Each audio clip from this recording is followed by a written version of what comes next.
આપણા પૂર્વજો વાંદરા હતા. તેઓ ભટકતું જીવન જીવતા. તેઓ પ્રાણીઓનો શિકાર કરી ખોરાક મેળવતા. તેઓ ગુફામાં રહેતા. પછી તેઓએ અગ્નિની શોધ કરી.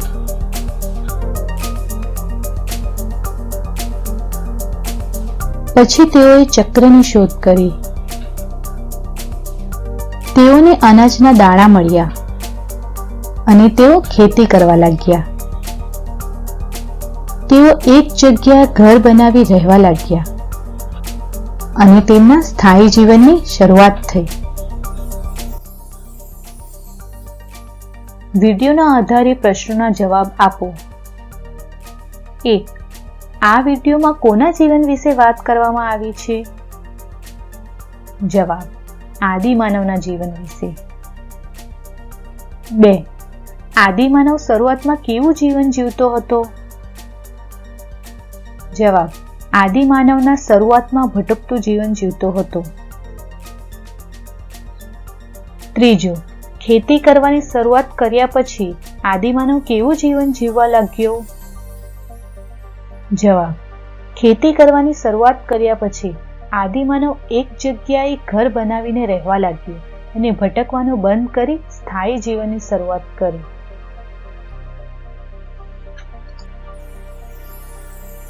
આદિમાનવથી સ્થાયી જીવનની સફર.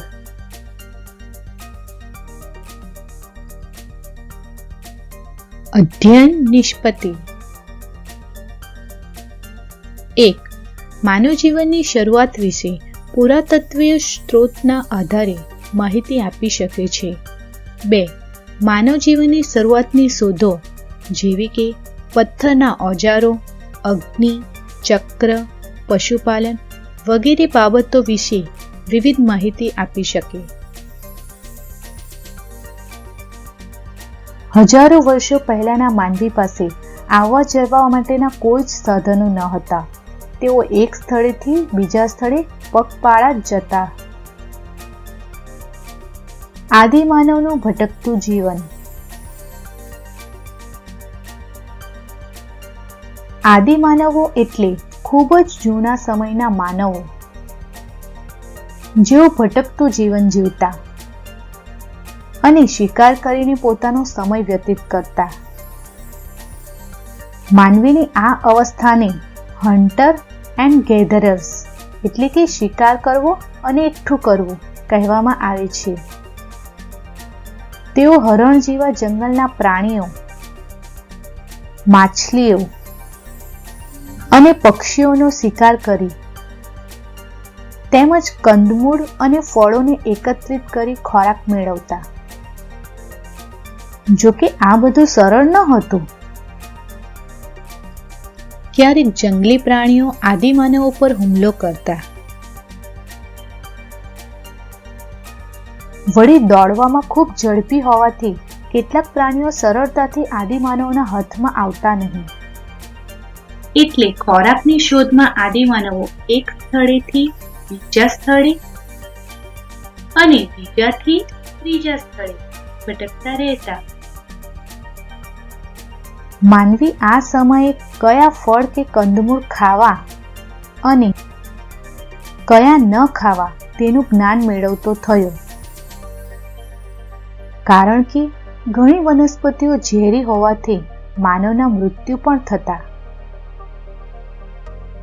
હરણ, ઘેટા બકરા જેવા પ્રાણીઓને સરળતાથી મારી શકાતા હોવાથી આદિમાનવો તેમને શોધવા એક સ્થળેથી બીજા સ્થળે ભટકતા રહેતા. વળી પાણી જીવનની જરૂરિયાત હોવાથી જ્યાં પાણી મળી રહેતું ત્યાં તેઓ રહેતા. મૂલ્યાંકન. 1. આદિમાનવો કયા પ્રાણીઓને શોધવા એક જગ્યાએથી બીજી જગ્યાએ ભટકતા રહેતા? હરણ અને ઘેટા બકરા. 2. માનવીની કઈ અવસ્થાને હન્ટર એન્ડ ગેધરર્સ એટલે કે શિકાર કરવું અને એકઠું કરવું કહેવામાં આવે છે? આદિમાનવની અવસ્થાને. 3. આજથી હજારો વર્ષ પહેલા માનવી એક સ્થળેથી બીજા સ્થળે કઈ રીતે જતા હતા?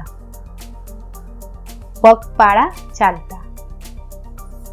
4. આદિમાનવોના ખોરાકમાં કઈ વસ્તુનો સમાવેશ થતો? પ્રાણી અને પક્ષીઓના માંસ, કંદમૂળ અને ફળો. ભારતમાં આદિમાનવના વસવાટના સ્થળો. પુરાતત્વ શાસ્ત્રીઓ, નૃવંશશાસ્ત્રીઓ અને ઇતિહાસકારો મળીને ભારતના આદિમાનવના વસવાટના અનેક સ્થળો શોધી કાઢ્યા છે. સાથે સાથે તેઓ જે ઓજારો વાપરતા તેની માહિતી પણ શોધી કાઢી છે. તેઓ પથ્થર અને લાકડાના હથિયારો અને ઓજારોનો ઉપયોગ કરતા. ક્યારેક હાડકાના ઓજારોનો પણ ઉપયોગ કરતા. શિકારી અને ભટકતું જીવન જીવતા માનવો પથ્થરની ટેકનોલોજી સાથે સંકળાયેલા હોવાથી આ સમયને પાષાણ યુગ પણ કહેવામાં આવે છે. 2.1 બતાવેલા પથ્થરનો ઉપયોગ વનસ્પતિ કાપવા અને પ્રાણીઓને ચીરીને તેમની ચામડી કાઢવા થતો. આદિમાનવો વૃક્ષની છાલ અને પ્રાણીઓના ચામડાનો શરીર ઢાંકવા ઉપયોગ કરતા. તમે નકશામાં દર્શાવેલા સ્થળો ધ્યાનથી જુઓ. તમને જણાશે કે ભારતમાં ઘણી બધી જગ્યાએ આદિમાનવો રહેતા હશે. નકશામાં થોડીક જગ્યાઓ બતાવી છે, પરંતુ ભારતમાં ઘણી બધી જગ્યાઓમાં તેમના વસવાટ હોવાના પુરાવા મળ્યા છે. જ્યાં સારા અને મોટા પ્રમાણમાં પથ્થરો, લાકડા અને પાણી મળી રહે તેવા સ્થળો રહેવાનું તેઓ પસંદ કરતા. વરસાદ અને જંગલી પ્રાણીઓથી પોતાનું રક્ષણ કરવા તેઓ પ્રાકૃતિક ગુફામાં રહેતા. મધ્ય ભારતમાં વિંધ્ય પર્વતમાળામાં અને નર્મદા નદીની આસપાસના પ્રદેશોમાંથી પણ આવી જગ્યાઓ મળી આવી છે. મધ્યપ્રદેશમાં આદિમાનવોના વસવાટ માટેનું ઉત્તમ સ્થળ ભીમબેટકા મળી આવ્યું છે.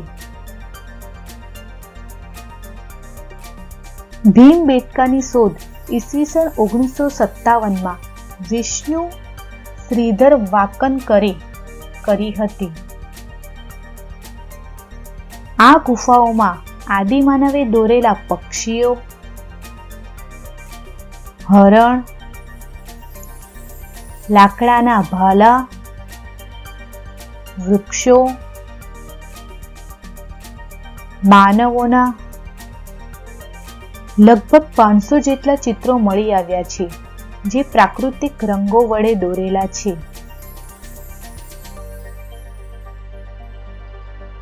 પ્રાકૃતિક રંગોમાં લાલ રંગના પથ્થર, ચૂના પથ્થર, પ્રાણીઓનું લોહી, ચરબી, વૃક્ષોનો રસ વગેરે વસ્તુઓનો ઉપયોગ કરી કાંટા, વૃક્ષની ડાળીઓ અને હાથની આંગળીઓ વડે ચિત્ર બનાવતા.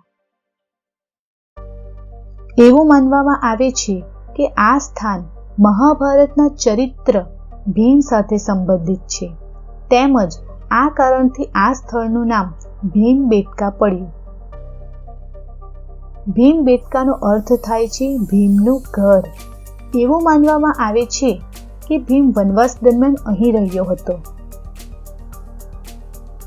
જુલાઈ 2003માં યુનેસ્કો તરફથી આ સ્થળને વર્લ્ડ હેરિટેજ સાઇટ એટલે કે વિશ્વ ધરોહર સ્થળ ઘોષિત કર્યું છે.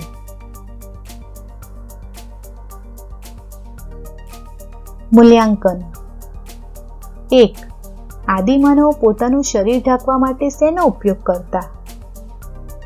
વૃક્ષની છાલ અને પ્રાણીઓના ચામડાનો. 2.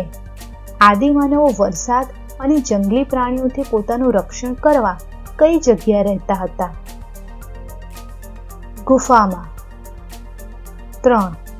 આદિમાનવના વસવાટનું ઉત્તમ સ્થળ ભીમબેટકા કયા રાજ્યમાં આવેલું છે?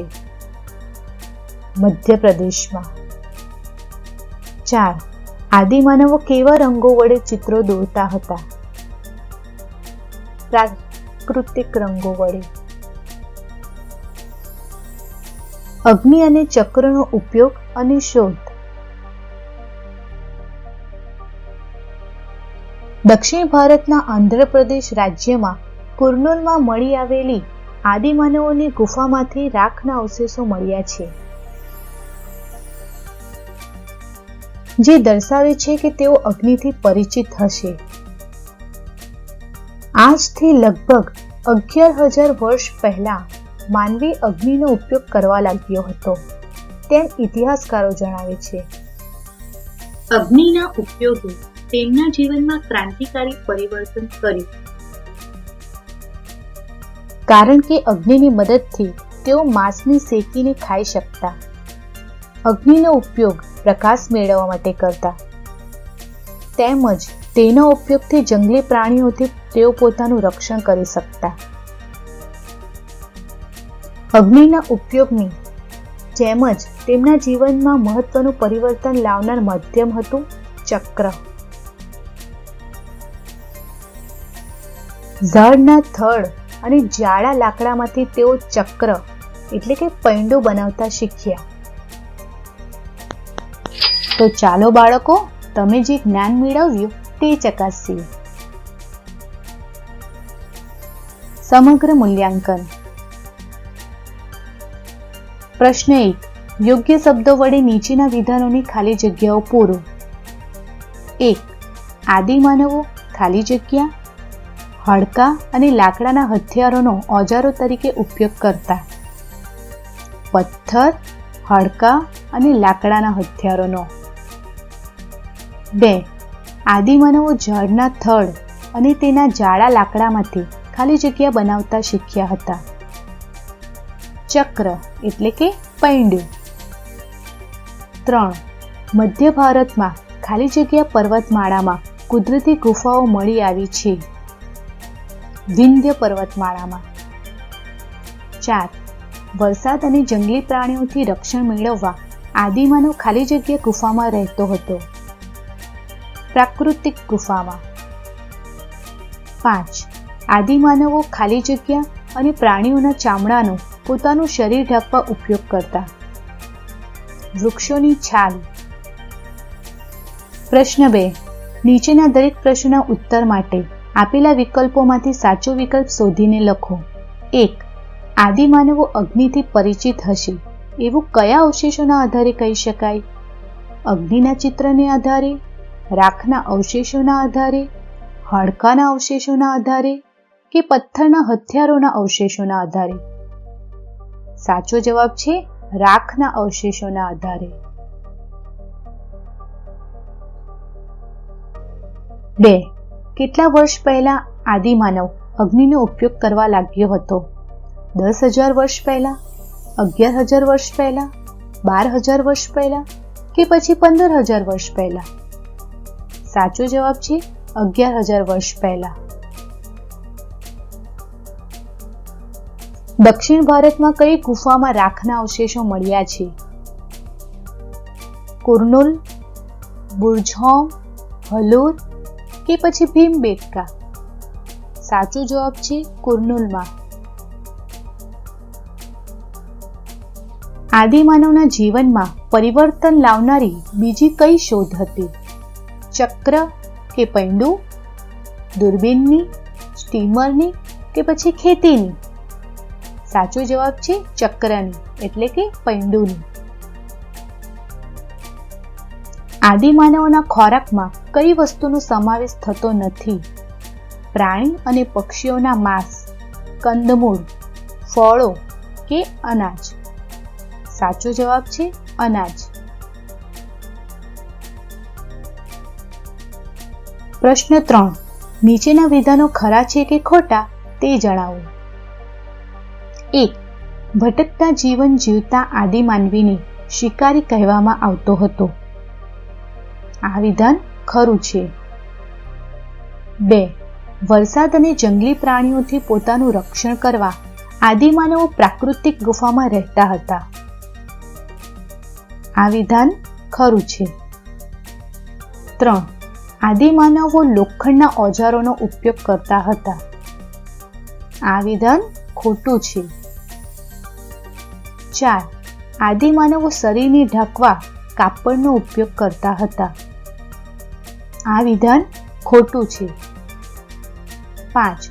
અગ્નિની શોધ એ માનવ જીવનની ક્રાંતિકારી શોધ છે. આ વિધાન ખરું છે. પ્રશ્ન 4. નીચેના વિધાનના ઐતિહાસિક કારણ આપો. 1. આદિમાનવના સમયને પાષાણ યુગ કહેવામાં આવે છે. શિકારી અને ભટકતું જીવન જીવતા આદિમાનવનું જીવન પથ્થર સાથે જોડાયેલું હતું. તેના હથિયારો અને ઓજારો પથ્થરના હતા. તેની ગુફાઓ પણ પથ્થરની હતી. આમ આદિમાનવ પથ્થરની ટેકનોલોજી સાથે સંકળાયેલો હોવાથી તેના સમયને પાષાણ યુગ કહેવામાં આવે છે. શાળામાં કરી શકાય આવી પ્રવૃત્તિઓ. 1. વર્તમાન સમયમાં પથ્થરનો ઉપયોગ ક્યાં ક્યાં થાય છે તેની યાદી બનાવો. 2. તમારી કલ્પના મુજબ આદિમાનવના રહેઠાણોના ચિત્રો તૈયાર કરો. 3. પ્રાચીન સમયમાં અને વર્તમાન સમયના મકાનો બનાવવામાં વપરાતા સામગ્રીની યાદી બનાવો અને તેનું નીચે મુજબ વર્ગીકરણ કરો. 1. પ્રાચીન સમયના મકાનો બનાવવા માટે વપરાતી સામગ્રી. 2. વર્તમાન સમયના મકાનો બનાવવા માટે વપરાતી સામગ્રી. 3. બંને સમયમાં સામ્ય ધરાવતી સામગ્રી. 4. પાષાણ યુગના સમયમાં લોકો કઈ કઈ પ્રવૃત્તિઓ કરતા હતા તેની યાદી તૈયાર કરો.